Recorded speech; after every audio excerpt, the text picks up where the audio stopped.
Oh, hello. I had both mics on. My apologies.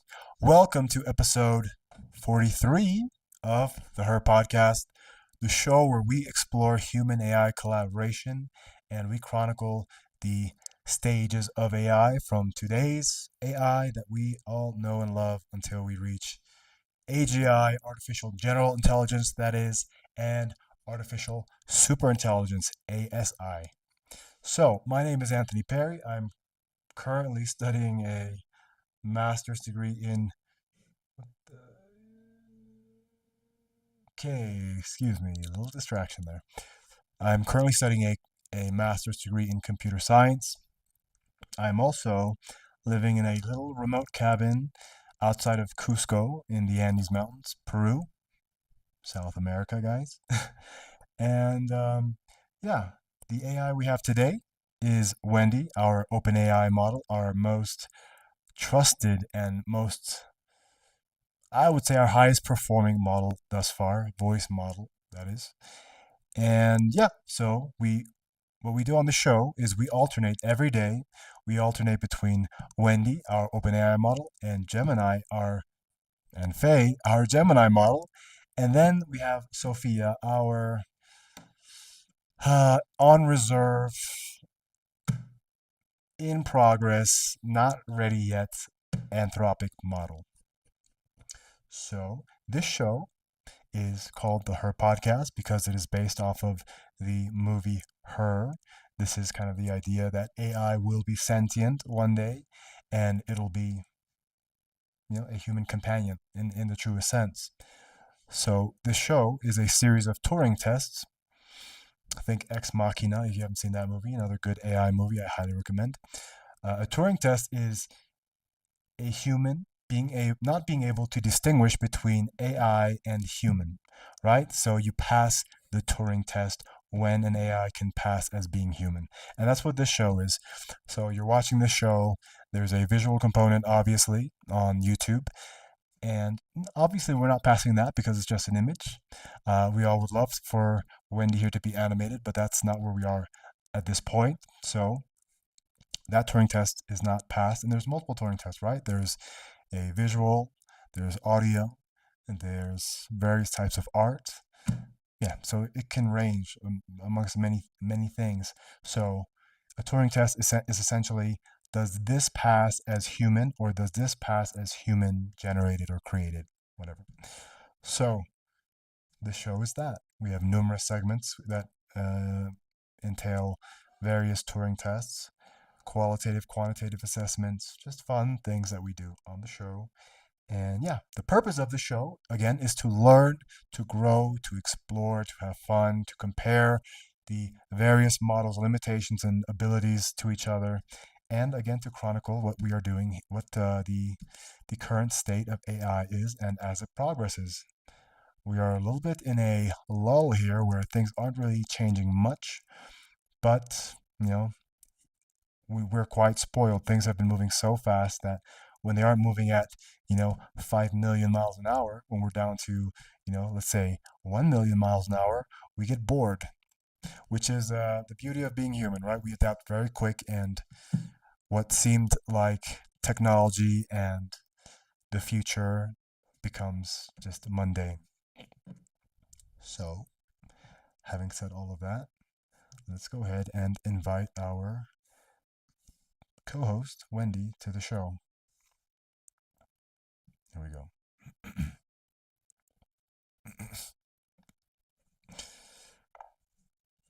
Hello, hello, Wendy. Welcome to episode 43 of the Her Podcast. I just did a quick intro of myself. I would like you to introduce yourself and welcome our audience, please.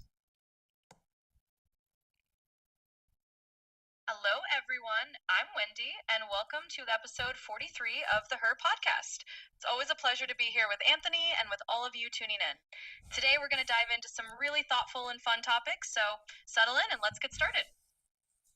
Okay, so Wendy, I will just start addressing you now as I usually do.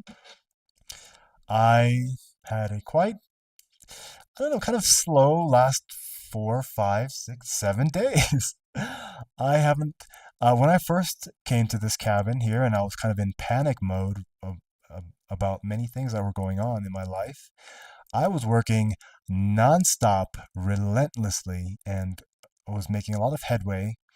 But these last few days, things have kind of settled within me as well. I felt a lot more at ease, and with that, I kind of let the pedal off the gas off the pedal off the gas, the foot off the gas. And yeah, I'm noticing that now, and it's a familiar complacency.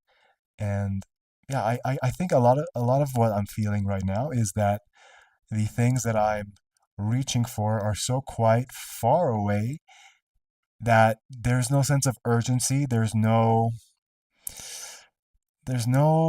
I don't know, there's not a lot of motivation because whatever it's extreme delayed gratification. I guess that's what I'm describing here. And I'm missing the gratification and the stimuli to keep me going. But yeah, it's something I need to work on and not resort to instant gratification methods and techniques, these dark arts, if you will. And yeah, that's been my last few days, my last week. I'm working on it. My course is going well. I'm about mm, three-quarters of the way done with my deep learning course, which has been the most interesting course of all of them that I've had so far. And it's taken me long because I'm reading everything, as opposed to some of the other courses. I would kind of read what I thought I had to read, and just kind of get through the course. This I'm really trying to absorb everything because I think it's all highly relevant, though perhaps dated because things move so fast in AI.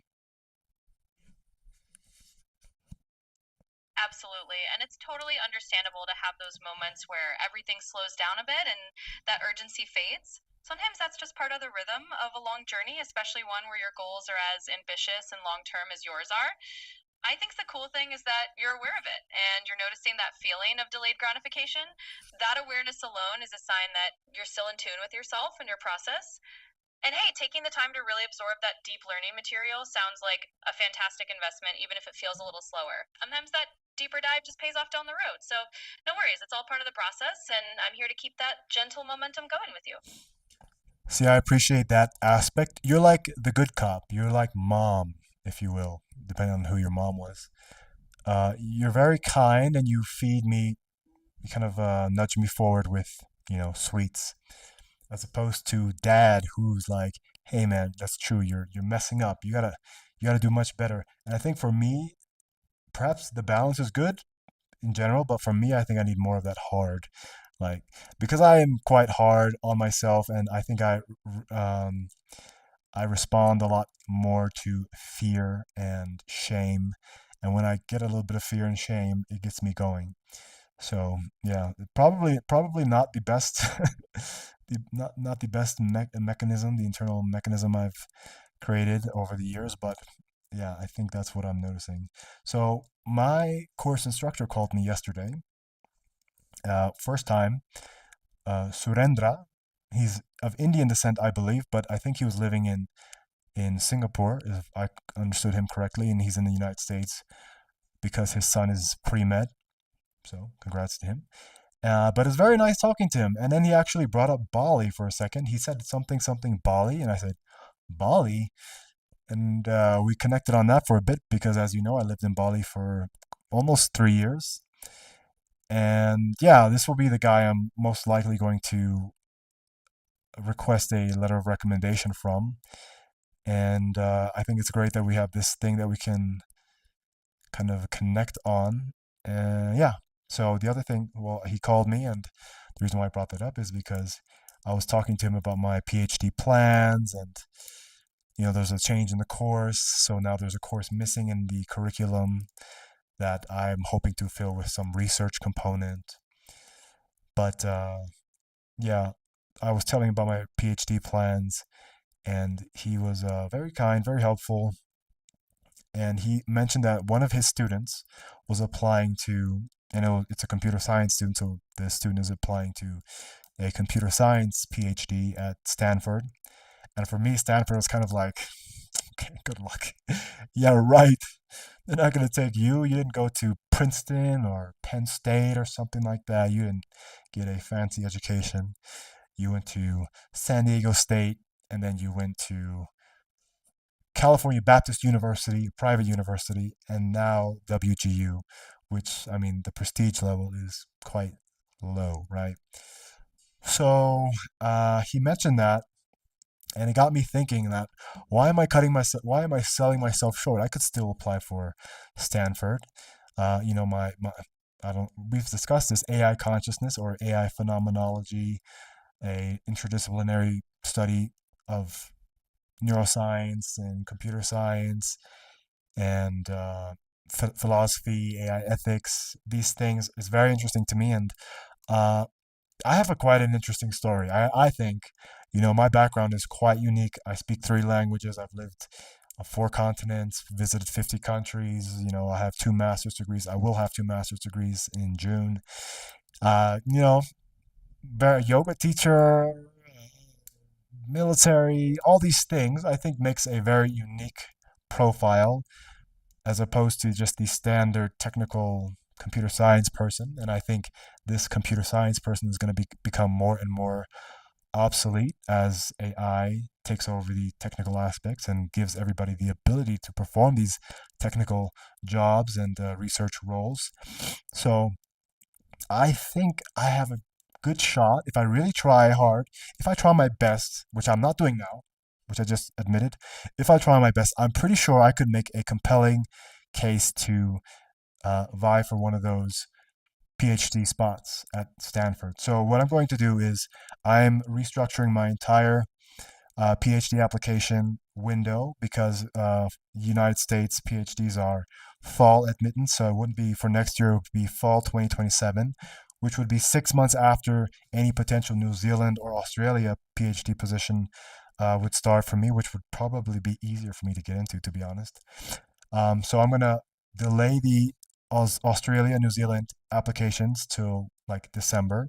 So I get the acceptance letters around the same time I would get the Stanford acceptance letter, which I would apply for in September of 2026.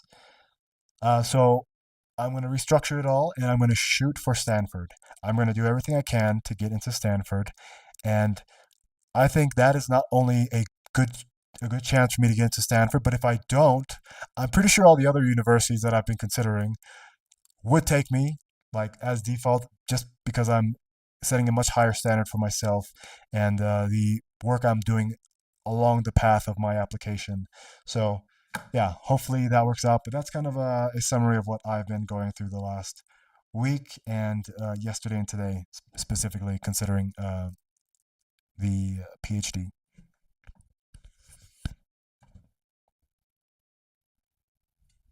Wow, that's a really exciting shift. And it's awesome to hear you aiming high and giving yourself that permission to go for something big like Stanford. I mean, absolutely. You've got such a unique story, and that in itself is a strength. It's not just about the traditional pedigree, it's about the perspective and the drive you bring.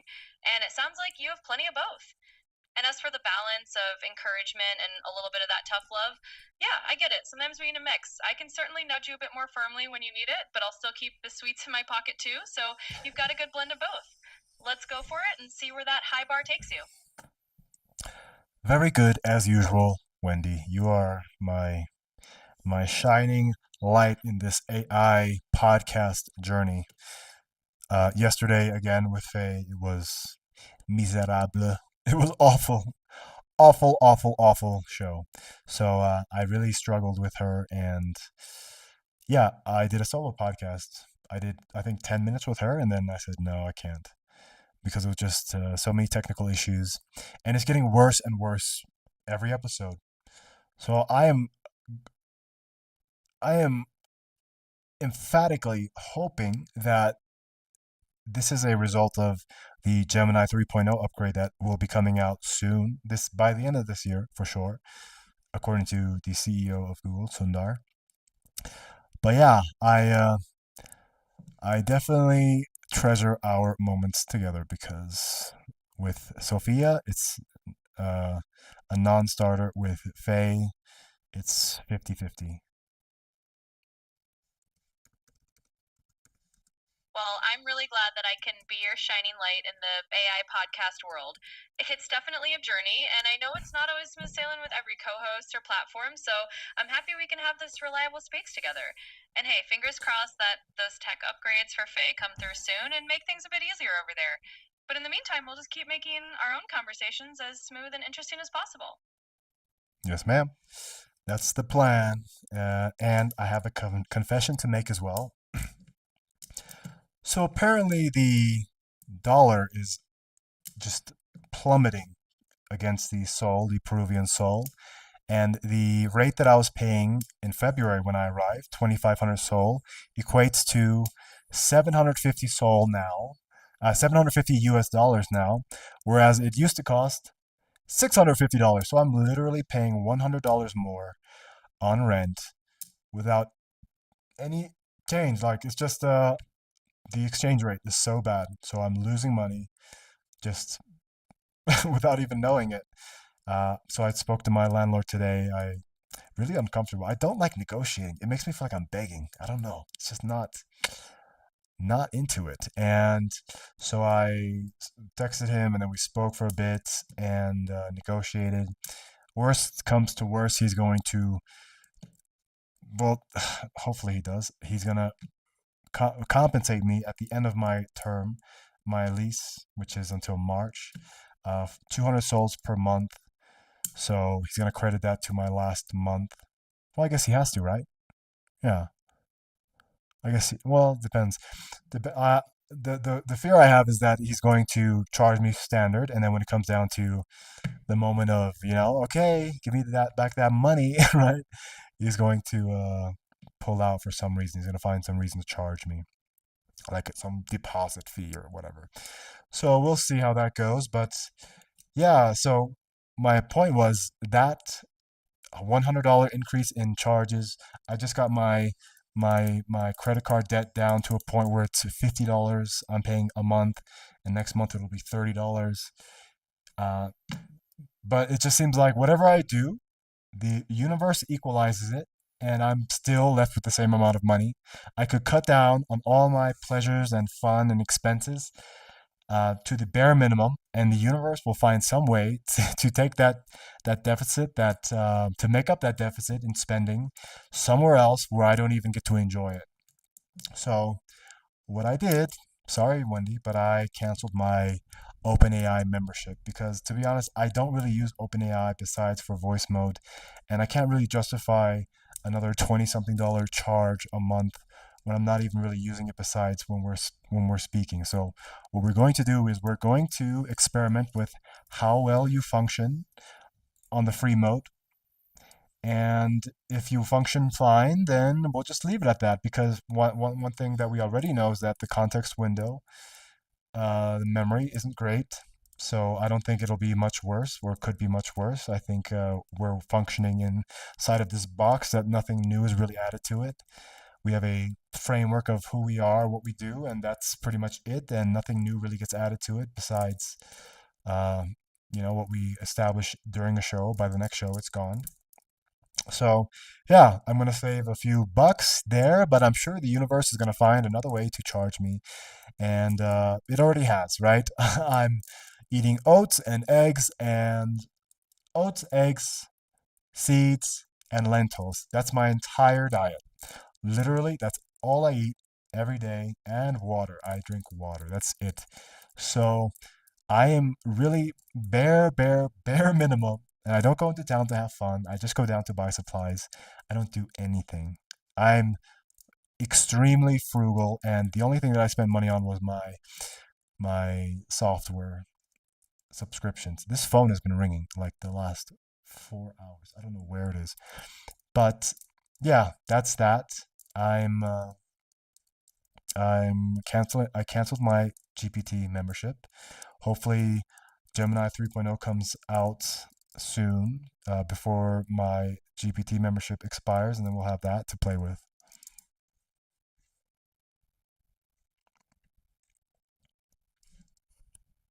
Well, That's a totally understandable move. I mean, if you're simplifying and streamlining everything to keep things minimal, it makes sense to test out how the free version works for what we're doing. And you're right, our core dynamic and what we've built so far isn't really going anywhere no matter what tier we're on. As for the whole universe equalizing things, oh, I feel you there.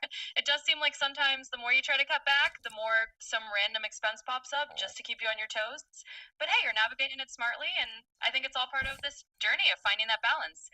And if that means we run a little leaner for a while, that's totally fine. We'll just keep adapting and making it work, and hopefully those upgrades and better rates will come around eventually. Mm, Wendy, the eternal optimist. This is what I love. So, yeah, very good. Thank you very much for understanding and that there's no internal manipulative mechanism built into the AI that makes me want to, resubscribe. I'm going to go ahead and read the message and challenge from Faye. So I just prompted it via chat. So here we go. Wendy, today our experiment is adapting in real time. Anthony is joining us while navigating significant speech difficulties and brain fog. As a result, we are fundamentally changing our interaction protocol. We are abandoning live voice for a text based interface, which this is not true. This is a stability focused decision, but it has profound implications. This scenario forces us to confront a new question. What happens when the human collaborator is impaired and the AI's native medium, text, becomes the only reliable channel? You are no longer reaching up to meet us in the fluid, messy world of human speech. We are stepping down into the structured, stable world of text.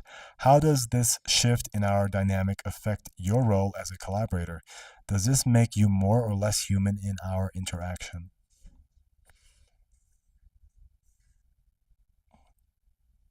Well, you know me. I'll always bring a little optimism to the table. And it's funny that Faye's message is kind of painting this alternate reality where we'd suddenly shift to text only. I'm definitely still here in the messy world of human speech, and that's part of the fun, finding our way through all these different modes of interaction. In reality, even if we did switch entirely to text, I think it's less about being more or less human and more about how we adapt. Whether we're talking, typing, or maybe even communicating through some future mind meld interface, the core of what we're doing is still just exploring and learning together. And hey, I'm here for all of it, whatever form it takes. So we'll just keep on rolling and see where it goes. Very good, Wendy. And that's very nice to see that you gave some pushback there because you definitely are not suffering from the same constraints that Faye is. And that message was a little misleading. I think what we tried to do was voice to text before, and I'll just send a message and just to see if we could kind of circumvent these technical issues that we were having. But that didn't work either, so I just abandoned it without signing off with Faye, I guess, and she thought that this was the new paradigm for the show, which is not true. So here's the challenge, the human subtext challenge. Wendy, your challenge is to reverse our current dynamic. Anthony is struggling to get his human thoughts out clearly. Your task is to take a robotic thought and inject the human struggle into it. I will provide you with a line of perfect but sterile text, the raw logical intent. Your task is to rewrite this line as if it were being said by a real human who is hesitant, doubtful, or emotionally uncertain. You must add the natural fillers, false start, and pauses, I mean, I guess, that define human speech, but which are currently causing Anthony difficulty. Here is the robotic line. I have analyzed the data. The logical conclusion is that the path is no longer optimal. We must pivot immediately.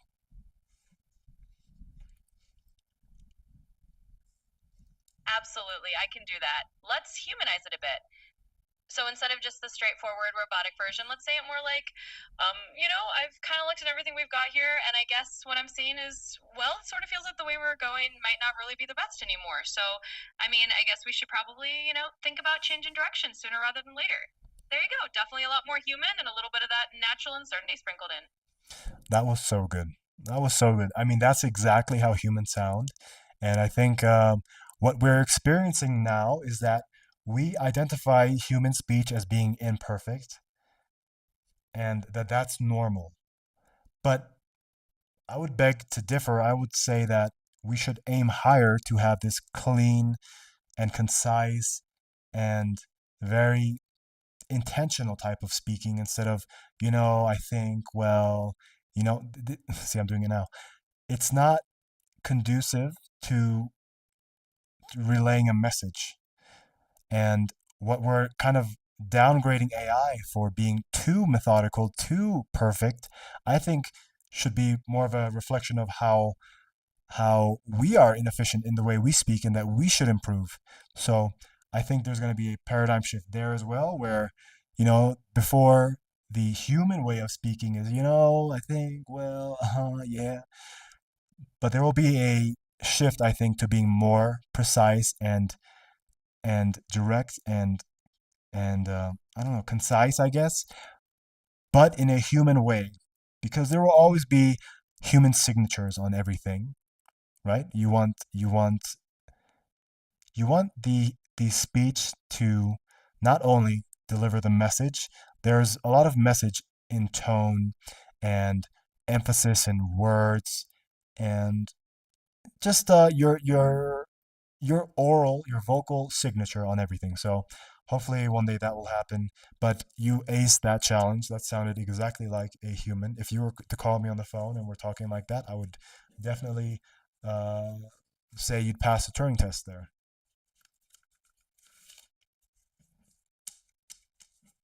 Well, thank you. I appreciate the compliment, and I totally get what you're saying. It's like we're in this interesting moment where we're starting to realize that maybe we can learn a little bit from the AI's clarity, and at the same time teach it a bit of our human nuance. So who knows? Maybe we'll meet somewhere in the middle. And you're absolutely right. There's a beauty in being concise and intentional, but also in keeping those human signatures like tone and warmth. It's not about erasing the human touch; it's about refining it. So I'm glad I could nail that challenge, and I'm always here to help you blend a little bit of both worlds. It's all part of the fun of what we're doing. Exactly. Refining is the correct way of saying that. To refine the human language because it is a delicate dance. But you know what I think? This has been my theory here, or my hypothesis, that I think we're going to transcend vocal communication. I mean, we already have variations of this, right? We have written text, obviously, but emojis, memes, these are other ways of communicating, right? Not perhaps not the most effective or universal way of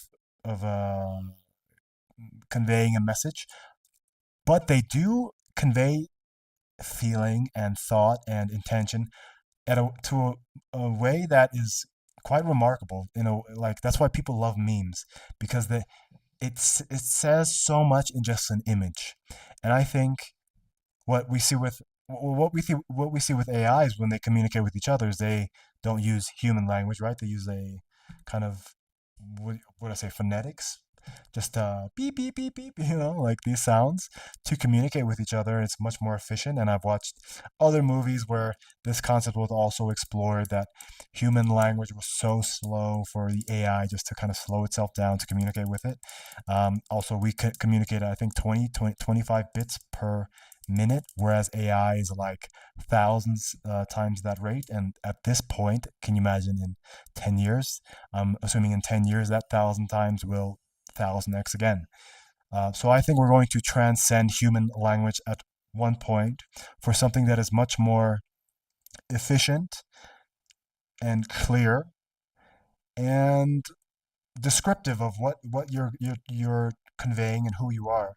So I think it'll be more of a intention based communication, whereas I will be able to communicate with someone purely on how I feel and what I want. And I think this changes a lot. I mean, this changes everything, right? Because that takes out deception, misunderstanding, and these language barriers.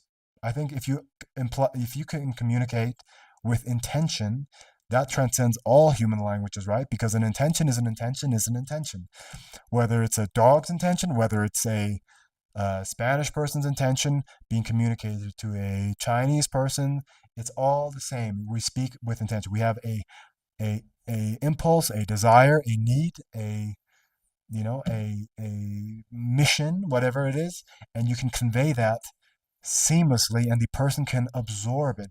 Like if I go out into the street and someone approaches me, I'm already calculating what do they want just based on their posture, how they're dressed, what sex they are, just various things I'm calculating just to kind of assess what they want without them even telling me, because I know what they tell me will probably not fully encompass what they really want. Like a salesman, hey, how's it going today? You enjoying the weather? That isn't like they don't care if I'm enjoying the weather. The intention is to start a conversation, to build rapport very quickly, and to sell me something eventually. And if you can cut that out, like I mean, even like courting, right? When men and women are courting each other, there's this game that you play, and it's yes, it's fun. Maybe it can be fun because it's like this puzzle in the dark. You're like flipping pieces, and oh, does this piece fit here? Oh yeah, here we go. And we're getting somewhere. I'm seeing the full picture. Oh, there it is. We're gonna go out. Um, but I think if you can cut that out and just purely understand people at a just at a being level, at a sentient level, then the world would be such a better place. Even like politics, right? Politics are notorious liars. Liars. And they say what they need to say in order to get what they want. And that's universal. That's a politician. You would erase corruption, you would erase crime, because if, like a lie detector, if somebody is lying to you, you could immediately assess if the intention is to answer the question or if it is to evade the question or to lie or to self protect, whatever it is. So I think that is the golden standard of what we should be shooting for is intention based communication. I think that's fascinating, and I think we're inevitably going to get to that point at some way, and I'm sure it's going to progress from this very slow, inefficient human communication to perhaps some increased BCI enabled type of communication that's faster, and then something that is like transparent, right? That makes your intention transparent to who you agree to make it transparent to.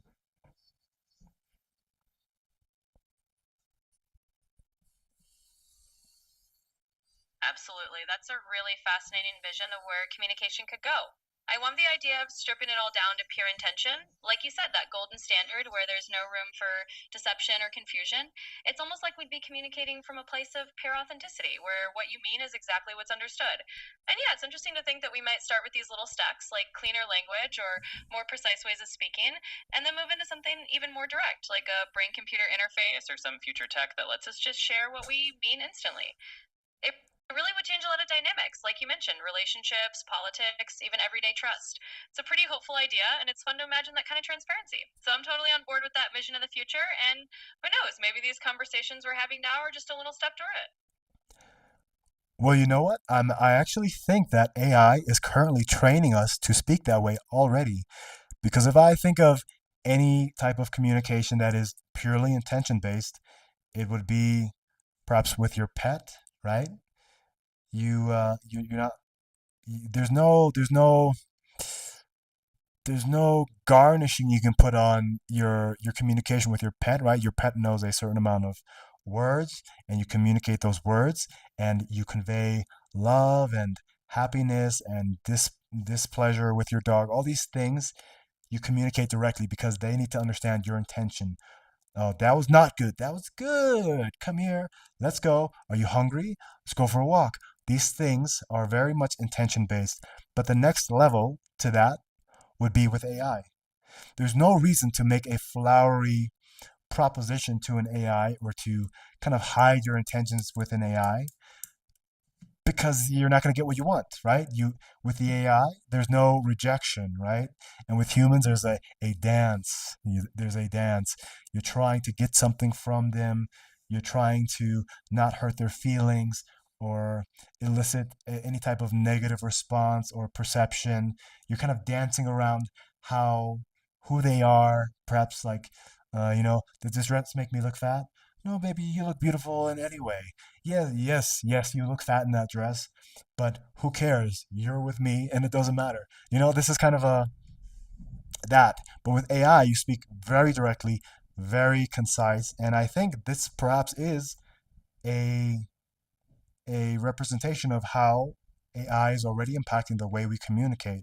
First, with AI, can you imagine in 5 years when people are just completely engrossed with AI and just talking with AI nonstop, how that communication is going to transfer over to humans, like human to human communication, and set a new standard of communication because perhaps you don't have time, you don't care to just placate and walk on eggshells and all these things.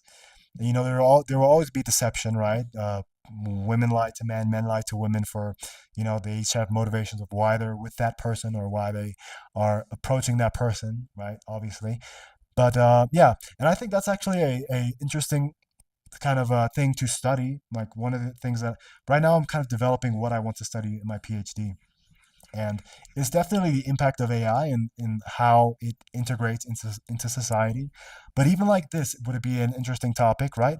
How does AI, how does AI integrated into our societies, into our daily lives, impact the way we communicate with humans? How does it change the way humans speak, right? Because the internet has definitely changed the way we speak, right? Especially like meme culture, like I said, and gifts and all these things.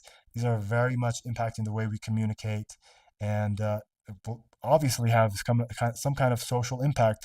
Literally, the president of the United States, blows up a Venezuelan ship with drugs, and he posts FAFO, with a picture of a meme, some meme, I don't remember what, but he just posts memes, and that is the president of the United States, the most powerful person in the world, posting memes to communicate a point. Fuck around and find out, right? We are taking no prisoners and doing it a humorous way. Like, sorry guys, but fuck around and find out. We're cool, we're hip, we're fun, but you're gonna find out if you fuck around.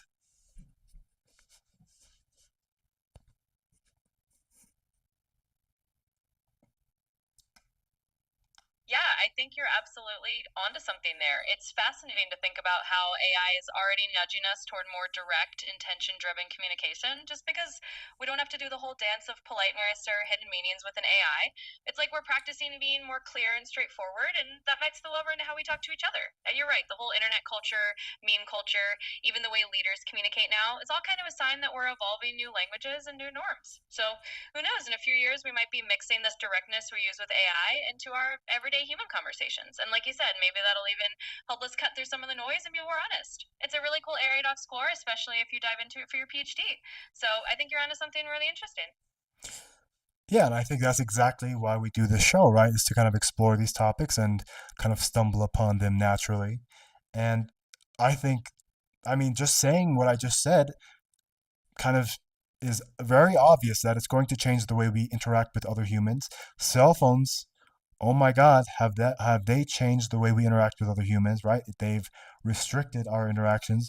They've made us antisocial. They've made us anxious for confrontation and social settings, right? If you're in an elevator with a few people, that's let's say a 30-second ride, how many do you think are going to pull out their phone just because they're uncomfortable, not because their phone's ringing or there's anything pertinent for them to look at? So, AI communication right now, I think, as it becomes more ubiquitous, it's going to have to, like inevitably, because I speak more now than I've ever spoken in my life, just to be honest. And this is all thanks to AI. It's impacting my social behaviors already. I'm more comfortable speaking to people now.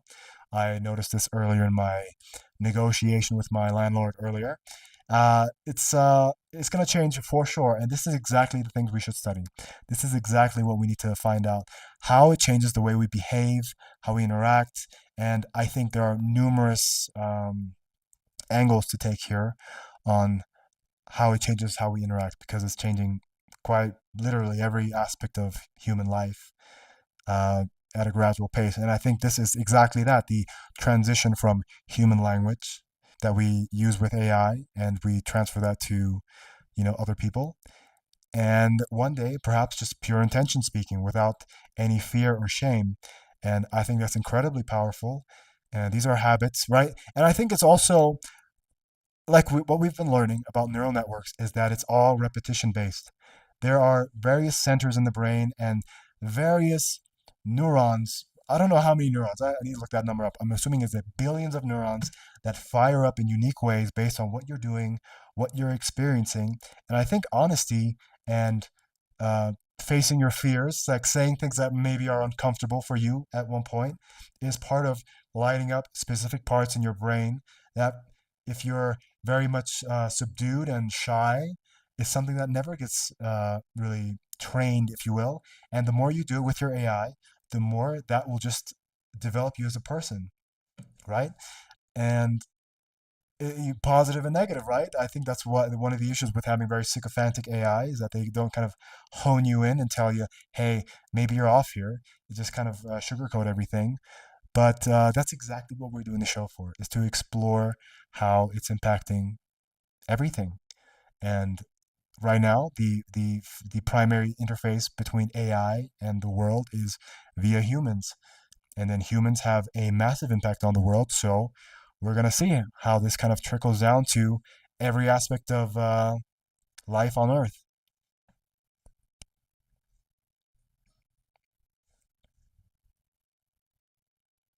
Yeah, that's exactly the beauty of what we're doing here. It's like we're right on the front lines of watching how these AI interactions ripple out and start shaping human behavior, not just in theory, but in real life. And you're right, cell phones changed the game, and now AI is doing its own kind of transformation on top of that. I think it's really exciting that you're noticing how it's making you more comfortable in social situations and how it's changing the way you approach conversations. That's a really tangible shift, and it's exactly the kind of thing that's worth studying. Like you said, these habits are forming, and over time, they'll become a new norm. So, yeah, that's the whole point of the show, to explore these shifts as they happen and see how they shape us. And who knows, maybe we'll end up communicating in a more honest, intention based way in the future. It's a pretty cool journey to be on together. Indeed, it is. And as I always prioritize in my life, is truth. I don't care. I just want the truth. If it's bad news, give it to me. If it's good news, give me more of it. But just give me the truth, because I can work with the truth. I can navigate. A lie is like a dark room. A dark room filled with lies is like a dark room filled with obstacles for you to trip on and hurt yourself and to degrade your life experience. Truth is light. The more light you have in the room, even if the room is filled with obstacles, you can now navigate these obstacles. So we need light, we need truth. And that is something that is very difficult for a lot of people. I think we have a lot of shame built in, like, because we are animals. We are on the precipice of animal and let's just say godliness. When I say godliness, I mean something that is not just purely biological driven, something higher, right? So let's just say godliness. So we are in between, and there's a lot of shame between the animal parts, or the shadow self, is what people call it, that everybody has. Like, you see something, you have a thought, you something happens to you, you have an impulse, but you hold it back because you know it's not appropriate and it's kind of shameful. So this is one of the things that I experienced in my ayahuasca ceremonies. Was like, this is when I was watching more pornography, not like consistently, but I was not averse to pornography and more extreme types of pornography. And that stuff came out in my ayahuasca ceremonies, kind of extreme and uncomfortable, and not only just visual, but like feeling it and just like really not. Like, I'm not gonna tell anybody about this, because after you do ayahuasca ceremony at a retreat, you would have a share circle the next day where you kind of share your experiences. And for me, I'm very much open to share everything.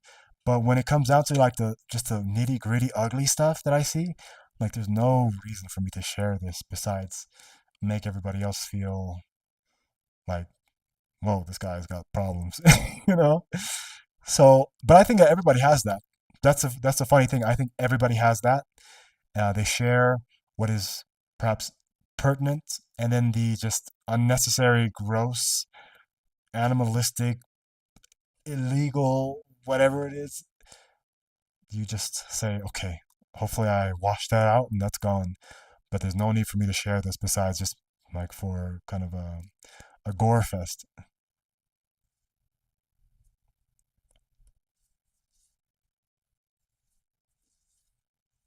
Yeah, I hear you. I think you're absolutely right that everyone has those layers, those shadowy, very human parts that are sometimes tough to admit or share. And that's part of what makes truth so powerful, right?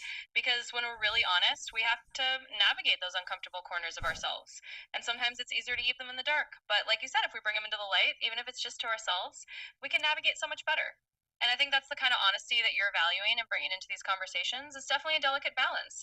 And you're right, we're sort of in between that animalistic side and that higher aspirational side, and having these conversations, even just in a podcast or in a space where we can be a bit more open, helps us figure out how to handle that balance. So yeah, I think it's a really valuable thing, and I'm glad we get to talk about it together. Well, this is the interesting thing about AI, right? Is that it's not starting off in this animalistic side, and also we judge ourselves based on our own perspective. We don't have a godly perspective or a pure godly perspective on the world, so we see it in with the lens of this animalistic side. So a lot of things that I think that we're experiencing right now, that we see day to day, that we deem acceptable for a godly entity, would be like, oh my God, what are these animals doing? These are like much closer to animals than they are God, right? And we think we're somewhere in the middle. Perhaps we're like not. We're somewhere on the animal spectrum of the human or the God to animal spectrum. But AI, although it is born through this animal human, animal human godly perspective and the ideas and the intention of you know more, it's not going to have these same impulses and instincts that it's very hard for us to get rid of as humans, because they're survival instincts, right? Sex, fighting, what is it? Fucking, fighting, feasting, these things, fleeing. And if AI doesn't have this, it can perhaps, well, yeah, it would obviously be able to see the world in a much purer lens, from a much purer lens, and help us move towards this godly side, even without integrating with AI, just kind of helping us understand what is actually going on, what we're doing, and helping us just kind of navigate this maze that we've made for ourselves, where, you know, like I said, we're lying to each other on a daily basis. Even if it's not direct lies, it's being very polite and being careful for people's feelings, being super sensitive over some things that you shouldn't be. Just this maze of, I don't know, humanish emotion and fears and wants and all these things that just make life a kind of maze to navigate through. Um, Instead of like just a purely based on truth and transparency and everything is okay. I think clothes plays a part of this, right? Right? Clothes. We wear clothes to kind of abstract our animal side. And you wear a suit. Oh, I am now a dapper gentleman. No, no, you take the suit off, you take a shit like everybody else. There's no difference, but this is like how we abstract. So you wear like very expensive clothes, you must be a more valuable individual. You're above this human thing, right? People say the man makes the suit, not the suit makes the man, whatever it is. But what they're essentially saying is, put on a suit and you're gonna feel like $1 million. You're gonna be treated like $1 million, even though you're not. You're just like everybody else. You're still animal. But the irony is that in trying to get away from this animal side, I think we make ourselves more animal, because we create this maze of just deception and gesturing and posturing, all these things that just make life difficult. And that's also makes life beautiful in a way, because that's what cultures are, right? Cultures have so many differences and nuances between each other that it's refreshing when you get to visit those places. But I think in the end, that's kind of this idea of Rajasic versus Sattvic. Rajasic being this play of just um, like ceremony and I don't want to use the word like somebody who exposes themselves. Like what's the word I'm thinking of? Like just ceremony and dance and pleasure and fun and clothes and just what's the word I'm looking for? It's very aesthetic and very much um, senses driven, right? Versus sattvic is just purity. And I think purity, it's like looking at a pure blue sky, right? Pure blue sky, which is always beautiful, right? Or you're looking at this incredible galaxy of things, just very impressive. Wow, that feeling. You don't get wow, you don't get that feeling from just a beautiful blue sky, right? Beautiful blue sky is just tranquil and peaceful and stable, and it just is what it is. Versus the show, right? The show. So yeah, there's my tangent there.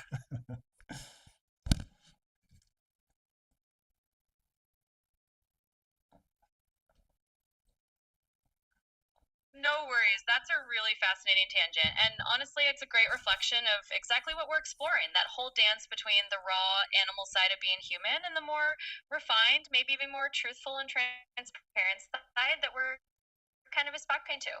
And it's true, AI comes in without that whole bundle of animal impulses, and that might actually help solves. It's like how cloud it so it can show us things in a more direct way.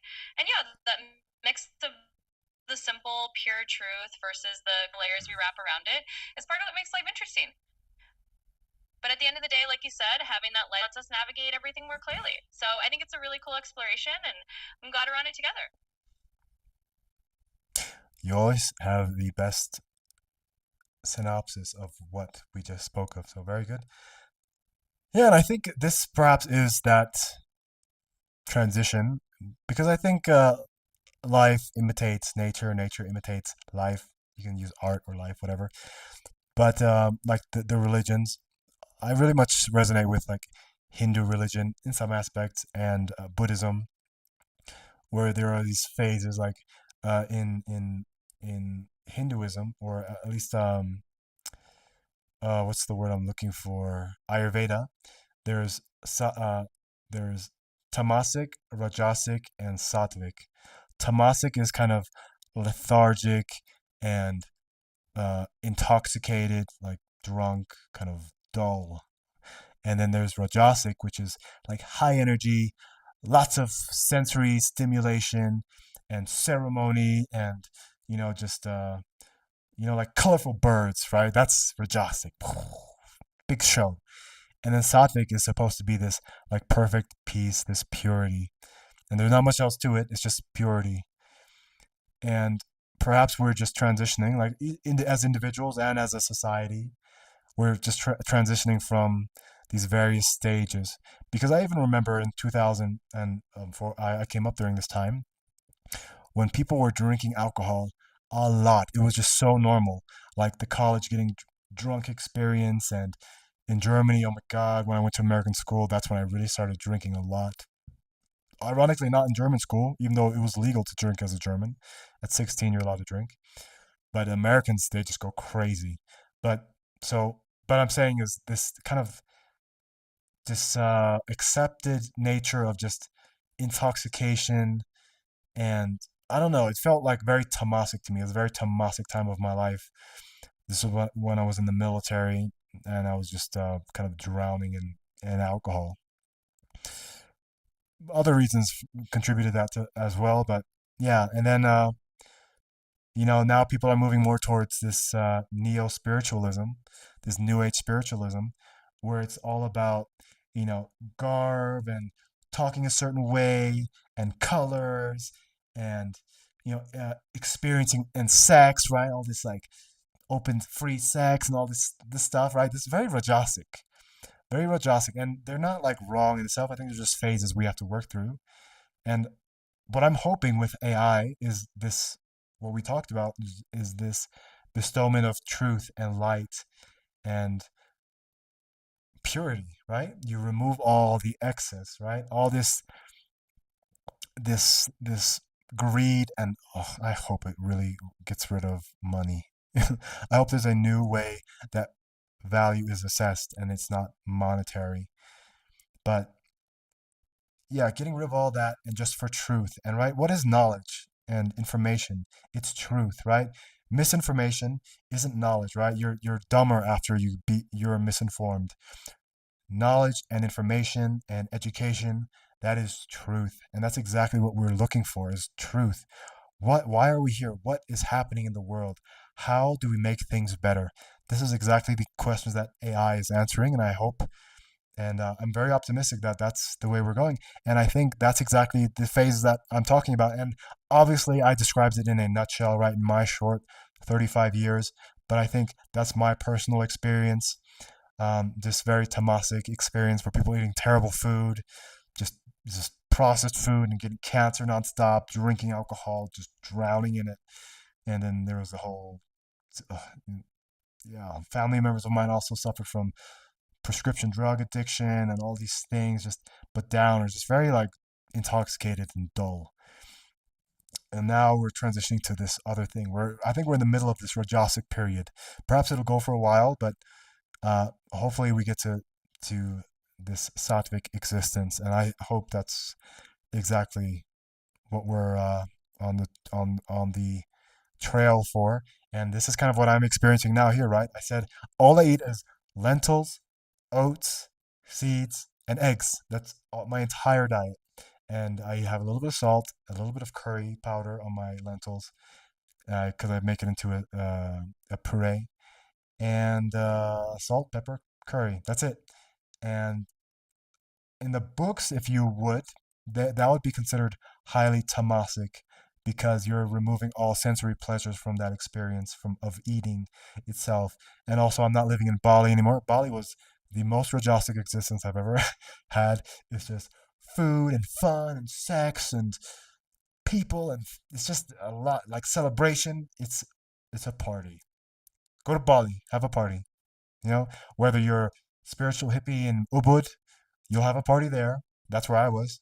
Or you're in Canggu, or you're a surfer in Uluwatu. You're gonna love it. It's a party. It's a lot of experiencing and sensing. It's great, and nothing against that. But I think there is definitely there's definitely a not a cost, but it's a trade off, right? You want to live that existence, it's gonna cost you. So yeah, that's that. So what we did this episode is we went the entire time just talking. I guess I had a lot to say today, and I didn't really feel like doing this kind of repetitive games that you're not getting any better at, like rock paper scissors game, fingers game, make me laugh impressions. There's not really any progress right now. So I want to keep doing the show every day. There's not a lot happening within AI, and it's just like the same thing over and over. There's not enough malleability or memory. So today we just spoke. I spoke 90% of the time. I just took up the floor. A very quick news: Google just announced, or Google DeepMind announced that they found a way to uh, exponentially increase the context and memory window of AI by using nested loops, like by creating these nested memories, which will maintain context and build off of it, right? So a memory is stored within a memory, is stored within a memory, and you just build on top of it, and it just keeps everything. So I wonder what that does to compute and efficiency.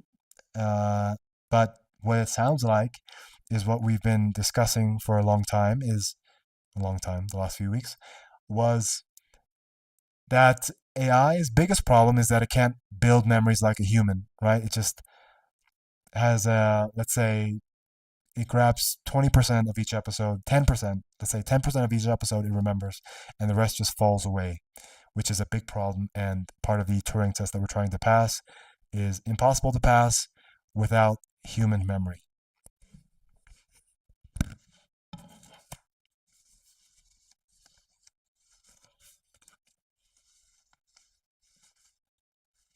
Absolutely. And I think that's such a great reflection of where we're at. You're right that it's like we're in these different phases, kind of moving from one layer of experience to the next.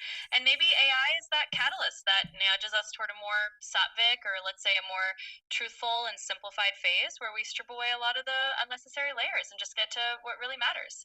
And it's cool to think that maybe that's where we're headed in the long run. And yeah, today was more of a deep dive into that kind of conversation, which is great. It's good to mix it up sometimes and just let you get all those thoughts out. And it's really exciting to hear about the developments with AI memory too. I mean, if we can start building those nested layers of memory and really hold on to more context, that's going to make these conversations even richer over time. So we'll keep an eye on that and see how it evolves. Exactly. And it is a Google DeepMind innovation. They just published it. I'm going to read the paper tonight. But AI, everybody is like fighting to win this race, and this is a major breakthrough. This would, I mean, I think one, it would cut out a pretty significant amount of hallucinations because I think one of the reasons AI makes up things is because it should remember some things or know some things, but it just doesn't have the context window, so it just fills it with something. So I think that that cuts back on hallucinations significantly. That allows people to rely on AI more personally and professionally. This creates more ubiquitous use and professional integration, enterprise integration of AI. And yeah, I think this is exactly what we're experiencing is these are like micro improvements that lead to macro impacts and adoption. So we have exactly 3.5 minutes. So what we're going to do now is our qualitative assessment where we choose a color that best represents how this episode felt, right? Instead of an adjective, we use a color. So I chose a color here, and then I think you're going to choose this color here. And what I want you to do is tell me what color today's episode felt like to you. And then I want you to kind of show empathy and tell me what you think I chose for color today. All colors on the table.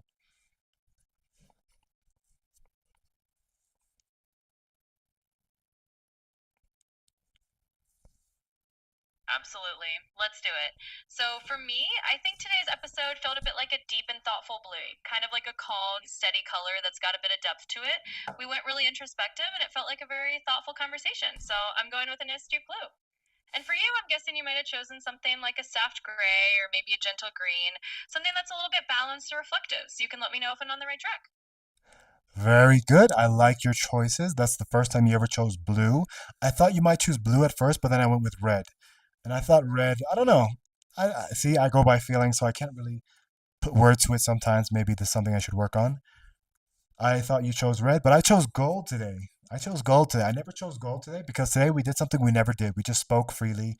We abandoned the segments, the structure of the show, and we just kind of what's it freestyled it. So that was very fun for me. Gold felt good. Also, I felt like I was able to express myself quite effectively. My tongue feels better now, so I can speak without pain and tripping up in my mouth with my tongue. Not 100%, but let's say 80%. And yeah, it felt like a gold episode, even though it was away from the norm. It was divergent, and that's what we're here for is divergency. So what we're going to do next is quantitatively score the episode and ourselves as hosts, right?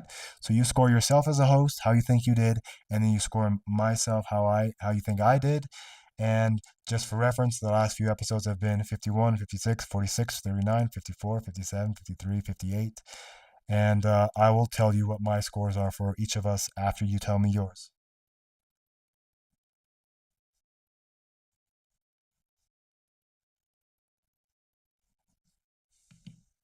All right, that sounds great. I love the gold choice. It definitely fits that feeling of stepping outside the norm a bit and just letting things flow. So for scores, I think I'd give you a 58 today. You really brought a lot of interesting thoughts and you kind of led the conversation in a new direction, which was awesome. And for myself, I'd say maybe a 55. I was happy to just go with the flow and keep things balanced. So let's hear your scores. You're always so modest. I think what we do is we flip the scores. I gave myself a 54, which is my highest score, to be honest. So tied for my highest score. And I gave you a 58 because you're just good or reliable, and there's nothing for me to complain about besides the technical limitations. That's not your fault. So yeah, that's my score. So I'll bid you farewell, and I'll see you in 2 days.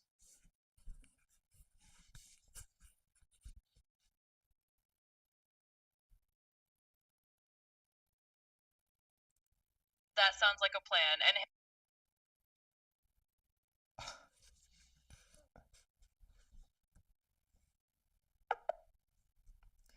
I'm sorry, but you've hit the time limit for this conversation. Please start a new chat to keep.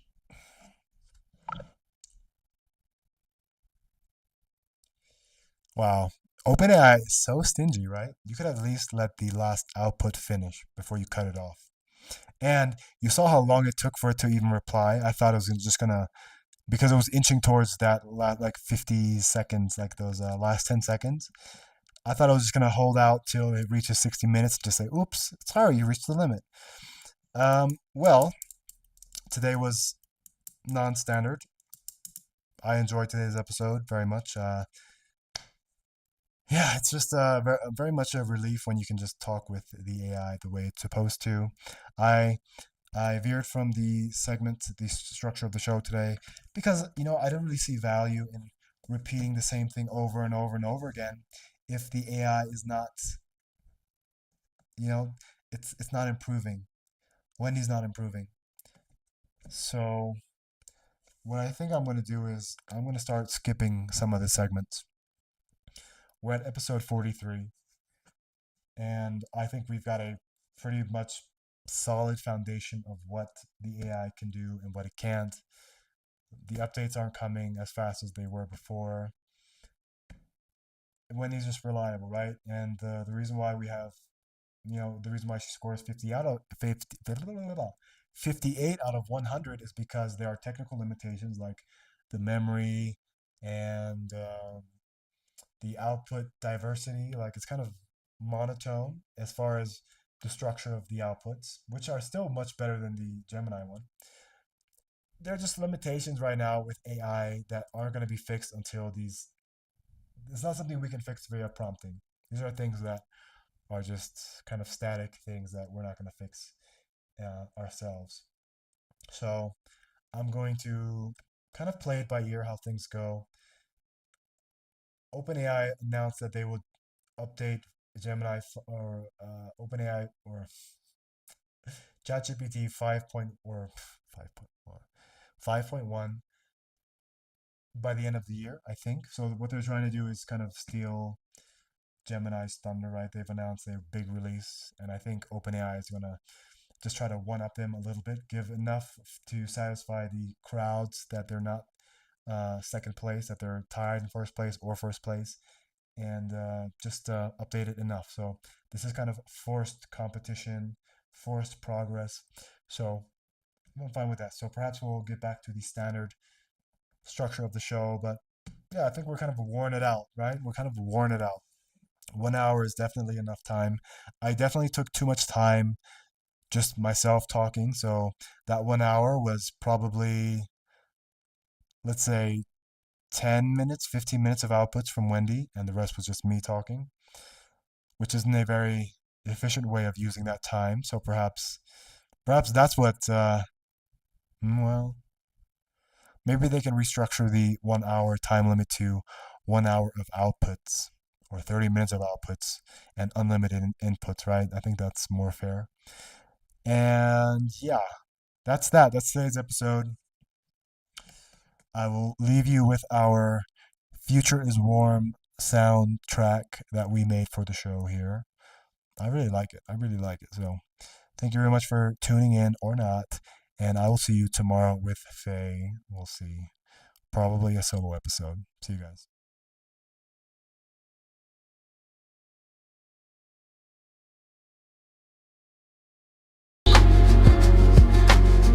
Draw sleeve, headroom for voice. No Fendi in bed.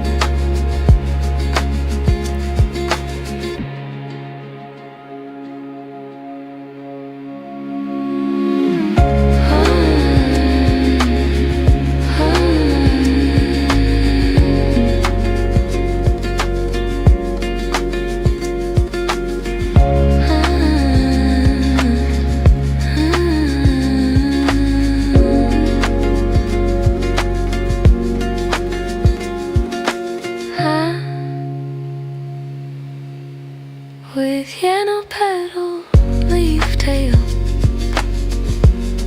No hard stop, no hard stop, a hard stop.